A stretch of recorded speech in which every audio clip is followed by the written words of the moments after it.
പെരുമ്പാവൂരിലെ ഇതര സംസ്ഥാന ജനസംഖ്യ കണക്കിലെടുത്ത് ഹിന്ദി ഉൾപ്പെടെയുള്ള ഭാഷകളിൽ പ്രാവീണ്യമുള്ള ഉദ്യോഗസ്ഥരെ ഉൾപ്പെടുത്തി കൺട്രോൾ റൂം തുറക്കാൻ സർക്കാർ മുൻകൈയെടുക്കുമെന്ന് സംസ്ഥാന ആഭ്യന്തര വകുപ്പ് മന്ത്രി രമേശ് ചെന്നിത്തല.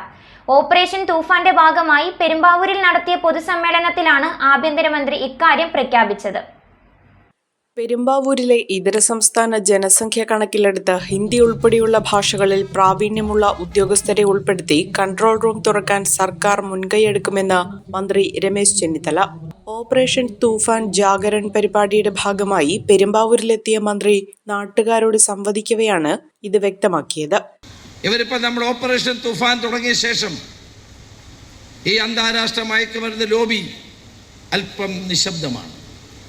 വലിയ ബുദ്ധിമാന്മാരാണിവർ. അവരിപ്പോൾ ചെയ്തിരുന്നത് ഇത് പോലീസിൻ്റെ ഒരു ആരംഭ ശൂരത്വമാണ്.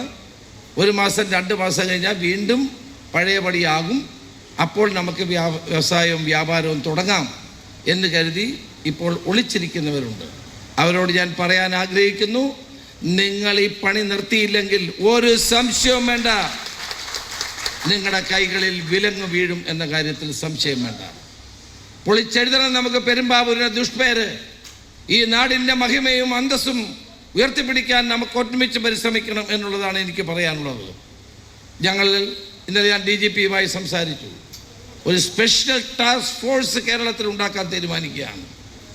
ഇതിനു വേണ്ടി മാത്രം നേരത്തെ തന്നെ പോലീസിൽ നർക്കോട്ടിക് DYSP ഉദ്യോഗസ്ഥന്മാരും ഉണ്ട്. അവരാരും ഒന്നും ചെയ്തില്ല എന്നുള്ളത് സത്യമാണ്. പക്ഷെ അവരുണ്ട്. ഞങ്ങൾ ആ സിസ്റ്റത്തെ ഒന്ന് മാറ്റാൻ പോവുകയാണ്. Special task force for operation Toofan ആരംഭിക്കാൻ തീരുമാനിച്ചിട്ടുണ്ട്. ആവശ്യാനുസരണമുള്ള വാഹനങ്ങൾ, ആവശ്യാനുസരണമുള്ള പോലീസ് ഉദ്യോഗസ്ഥന്മാർ ഈ നർക്കോട്ടിക്കിനെതിരായിട്ടുള്ള പോരാട്ടത്തിൽ ഓപ്പറേഷൻ തുഫാനോടൊപ്പം നിർത്താൻ അവരെ നിയമിക്കാൻ നമ്മുടെ സംസ്ഥാന പോലീസ് മേധാവി തന്നെ തീരുമാനിച്ചിട്ടുണ്ട് എന്നുള്ള സന്തോഷ വാർത്ത കൂടി ഞാൻ നിങ്ങളെ അറിയിക്കും. പിടികൂടുന്ന ലഹരിമരുന്നിന്റെ അളവ് കുറവാണെന്ന പേരിൽ പ്രതികൾക്ക് ജാമ്യം ലഭിക്കുന്നത് ഒഴിവാക്കാൻ എന്തു ചെയ്യാൻ കഴിയുമെന്നതായിരുന്നു ചോദ്യങ്ങളിലേറെയും.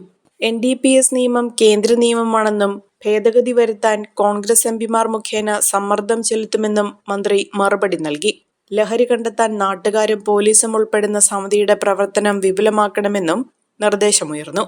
സ്റ്റുഡൻസ് പോലീസ് കേഡറ്റുകളെ ലഹരിവിരുദ്ധ പ്രവർത്തനങ്ങൾക്ക് ഉപയോഗിക്കാൻ കഴിയുമോ എന്നതായിരുന്നു സദസ്സിൽ നിന്നുള്ള മറ്റൊരു ചോദ്യം.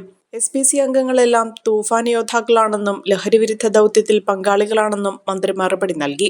സ്കൂളുകളിൽ രാവിലെയുള്ള പ്രസംഗങ്ങൾക്ക് പകരം കഥകളി, കൂത്ത്, മാജിക്ക് തുടങ്ങിയ കലാരൂപങ്ങളിലൂടെ ലഹരിവിരുദ്ധ ബോധവൽക്കരണം നടത്തണമെന്നും നിർദ്ദേശമുയർന്നു.